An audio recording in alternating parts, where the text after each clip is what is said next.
Salve, salve, rapaziada! Saudações tricolores. Galera, videozinho curto de hoje para falar um pouco do.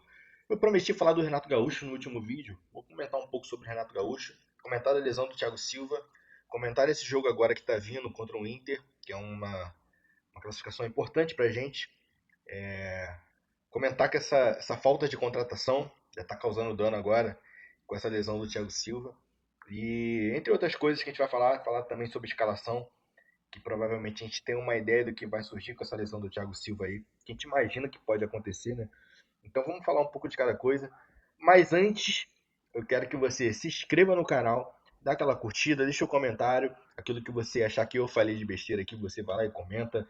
E a gente vai estar interagindo. O que você concordar comigo, você também vai lá e comenta para a gente trocar uma ideia, para a gente debater. Até para eu seguir um caminho aqui que, que seja saudável. Tô começando o canal agora, então assim, você não me conhece, meu nome é Renan e sou aqui do Rio de Janeiro. Então a gente vai falar um pouco de Fluminense, o tricolor desde quando eu nasci. E é sempre um prazer falar desse clube que tanto eu amo. Mas para isso, se inscreve aí, dá aquela moral, deixa o like pra gente trocar essa ideia.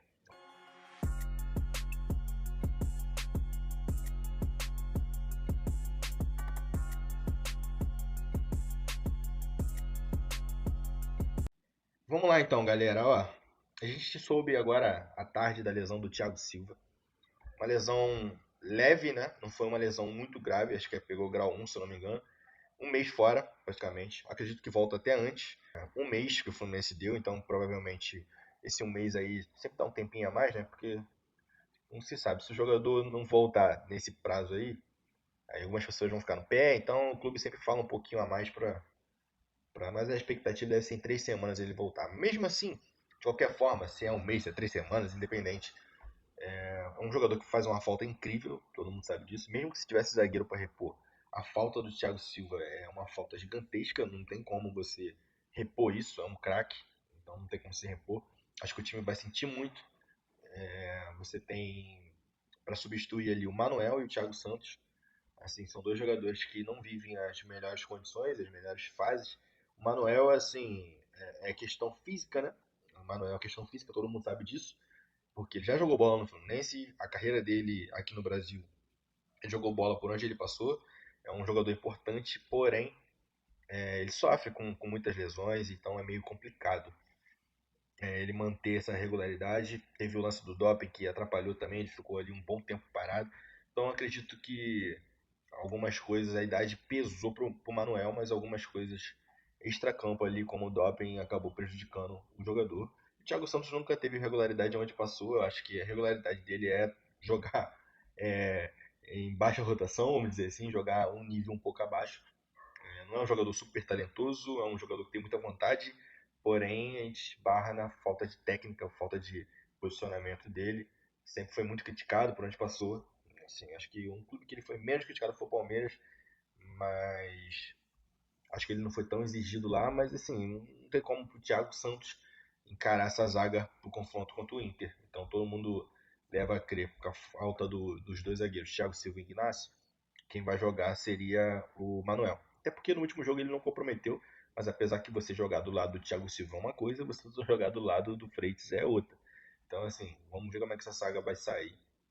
Vai ser, vai ser um duelo muito importante. Sim, é um jogo de classificação, então assim, é um jogo que tudo pode acontecer. Esses jogos são decididos por detalhes, então a gente, você ir com uma zaga que não está acostumada a jogar junto, não tem esse entrosamento, é perigoso porque assim, um detalhezinho pode fazer total diferença no jogo.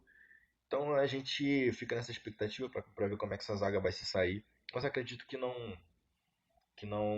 vai ter nada de errado, eu torço por isso, né? E ainda mais que eu vou estar lá no Maracanã, então eu vou sofrer junto. E é importante que essa zaga não falhe, porque um gol é o suficiente para botar o Inter no jogo novamente. E assim, cara, tendo em vista essa lesão do Thiago Silva, eu acredito que ele deva vir com três volantes. Isso, para mim, é uma certeza. E desses três volantes, quem vai fazer o cabeça de área ali, o homem frente à zaga, seria o Bernal, que tem mais um poder de marcação. Porque eu acho que ele vai proteger essa zaga, até porque ele não deve confiar nessa zaga, assim como todos nós não confiamos. Então eu acredito que ele vai vir muito forte com esses três volantes. E acredito que vai ser Bernal, Martinelli e Hércules, porque os três têm um poder de marcação e muita força. O Hércules é um que exemplifica isso. Ele tem muita força para chegar no ataque, mas também para voltar para marcar. Ele chega junto, marca bem e se recupera, né? Ele tá com uma bolha no pé, mas não é um problema. Acho que treinou normalmente, que saiu no GE hoje. Então ele deve ir com esses três volantes.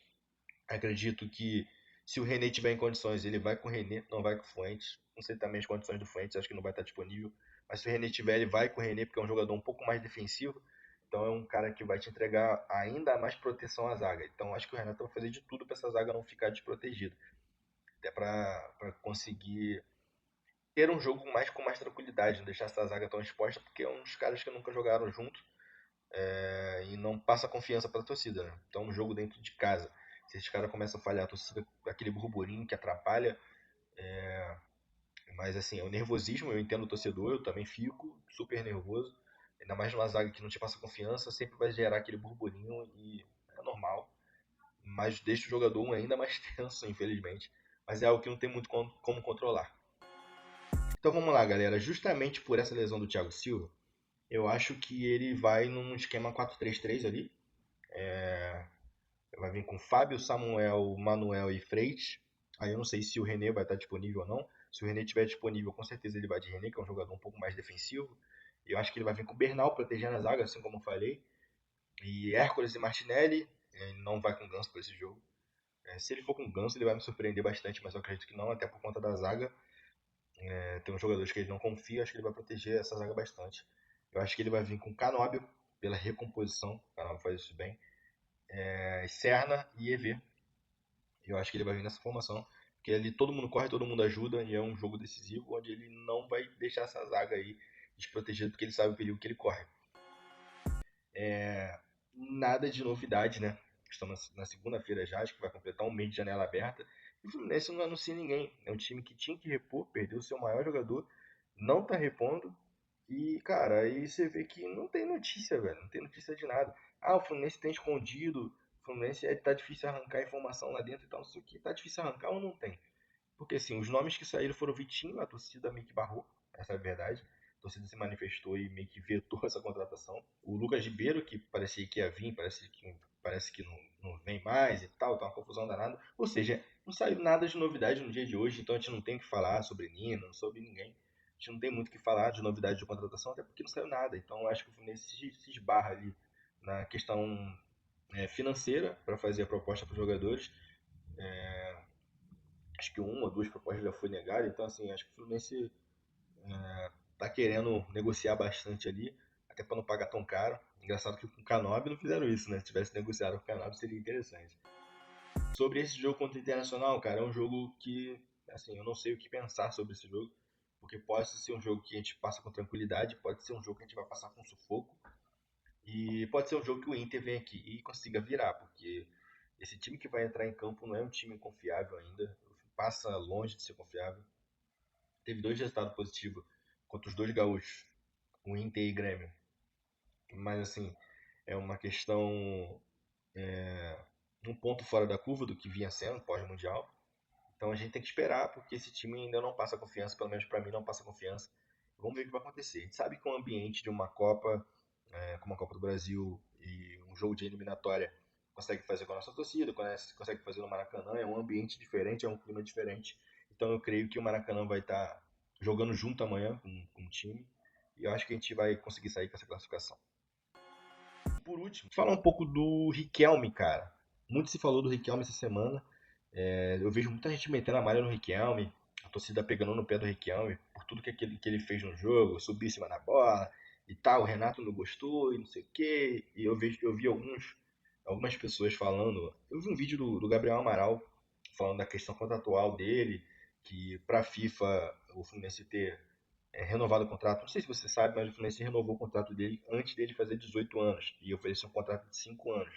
Então, um contrato antes de ser maior de idade, antes de completar 18 anos, você só pode por 3 anos. A FIFA não reconhece o contrato por mais de 3 anos. E o Fluminense, baseado pela CBF, que o Mário foi até a CBF ter uma reunião com o pessoal, e logo após isso, espaldado pela CBF, o Mário renovou o contrato não só do Riquelme por 5 anos, mas do Isaac, do Davi, do Alisson Davi. Então, o Fluminense estava respaldado Só que logo em seguida que o Fluminense fez isso, a CBF mudou essa questão e se igualou à FIFA. Então ela também não reconhece mais o contrato. Então, se o Riquelme continuar não querendo renovar, porque está nesse imbróglio aí de renova, não renova, ele poderia sair de graça no ano que vem, se eu não me engano. E acho que abril do ano que vem, abril de 26. E o Fluminense não receber nada por isso. Então, assim, é um risco que se corre. Muitas pessoas estão falando que o Fluminense não deveria colocar em campo enquanto ele não resolver essa questão. Mas se ele quiser sair, com certeza vai ser uma briga judicial. E o Gabriel Amaral falou muito bem. A questão judicial é meio aleatória. O jogador pode se dar mal, o jogador pode se dar bem. O Scarpa, na época, teve uma proposta do Palmeiras, decidiu brigar na justiça e ganhou, tranquilo. Só que hoje acho que o Fluminense está mais estruturado nessas questões, porque era questão salarial, era uma questão diferente. Então eu acho que dessa vez o Fluminense está bem respaldado. Ainda mais que teve reunião, não sei se teve troca de documentos ou algo do tipo. Mas pelo que o Mário tá deixando correr aí, eu acho que não tem perigo, mas no futebol a gente pode duvidar de tudo, né? E eu vi algumas pessoas aproveitando esse gancho para falar que o Riquelme tem jogado no Fluminense para mostrar o seu futebol. Inclusive foi a opinião do Gabriel Amaral. Tá entrando nos jogos para mostrar o seu futebol, mostrar o highlight, mostrar o lance maravilhoso, o drible diferente e tal, não sei o quê. Eu não concordo com essa opinião, porque todo mundo que assiste o jogo do Riquelme, ele faz isso na base desde sempre. Todo jogo ele faz.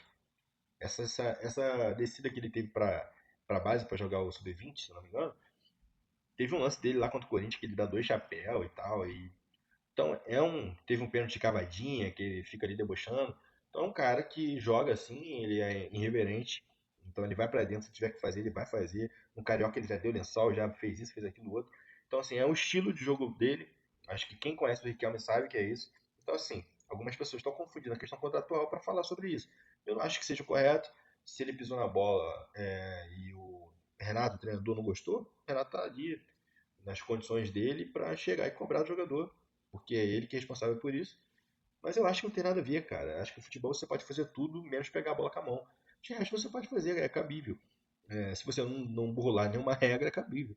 Agora vai de você querer fazer ou não. E é isso, rapaziada. Beleza? Tendo qualquer novidade aí, amanhã a gente troca uma ideia. Postarei vídeo amanhã. E vou pedir mais uma vez, encarecidamente, com essa camisa maravilhosa. Cara, por favor, deixa o seu like para entregar o vídeo para mais pessoas. Não se esquece de se inscrever no canal. Se é a primeira vez que você está chegando aqui, você assistiu esse vídeo até o final, se inscreve no canal. Se você já é inscrito, chega lá, comenta, deixa sua opinião sobre o Fluminense esse ano de 2025. O que você espera, a sua expectativa pelo time. E, cara, você poderia dar essa moral, né? Dar essa moral pro Tricolor, que está aqui fazendo o nosso trabalho.